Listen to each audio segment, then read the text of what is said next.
Chers amis, chers fidèles, bonjour. En ce mardi saint, nous continuons à nous laisser imprégner par cette figure du serviteur que le prophète Isaïe nous présente.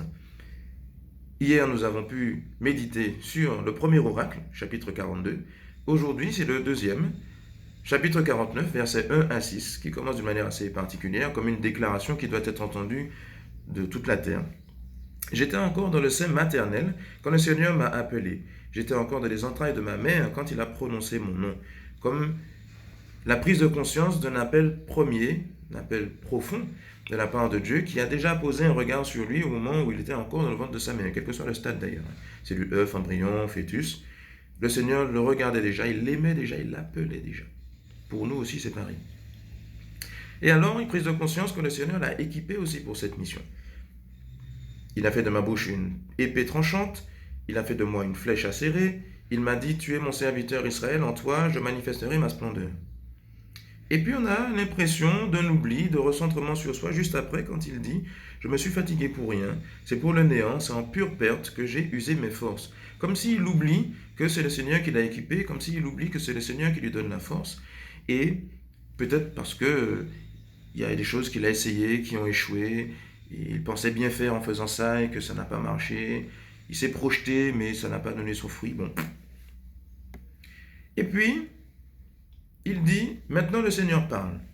Lui qui m'a façonné dans le sein de ma mère, une deuxième prise de conscience, où il nous dit, voilà, pour que je sois son serviteur, que je lui ramène Jacob, pour que je rassemble Israël, oui, j'ai de la valeur aux yeux du Seigneur, c'est mon Dieu qui est ma force. Et on voit la différence de discours entre le moment où il dit, j'ai usé mes forces, et quand il dit, c'est mon Dieu qui est ma force. Ça, c'est très important, parce que quelle que soit la mission que nous avons, quelle que soit la mission que Dieu nous donne, c'est très important de nous souvenir que c'est lui qui donne la force, puisque c'est lui qui donne la mission. Et quand Dieu appelle à faire quelque chose, il donne aussi la force de l'accomplir. Ça, c'est très important. Et ça nous soulage même l'esprit, parce que quand on essaye les choses, on voit que ça ne marche pas, eh bien, on peut et on doit se retourner vers Dieu en disant, mais Seigneur, c'est ta mission, c'est toi qui me l'as confiée, donc c'est à toi de la mener à bien.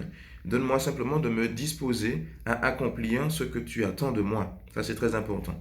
Et donc, ça nous redonne en fait un courage, une espérance, et de se dire que on n'est pas seul. On n'est pas seul dans cette mission qui peut-être parfois nous semble un peu lourde à porter, mais c'est Dieu qui est aux commandes, donc je me décharge sur lui.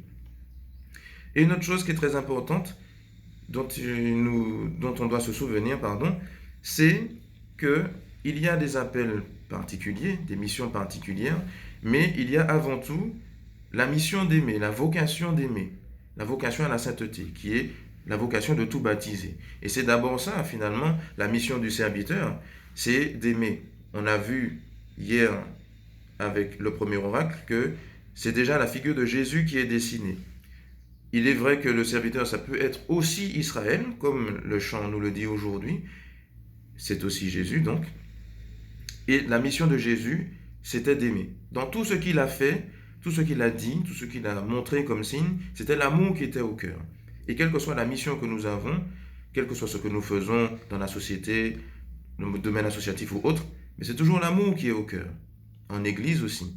Et donc, c'est d'abord ça que le Seigneur nous donne à vivre.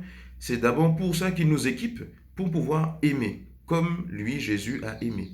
Et c'est ça d'abord l'objectif de notre vie, c'est d'abord ça notre première mission. Donc que le Seigneur nous équipe lui-même pour aimer comme lui, aimer nos frères, nous aimer nous, et l'aimer lui surtout, Dieu.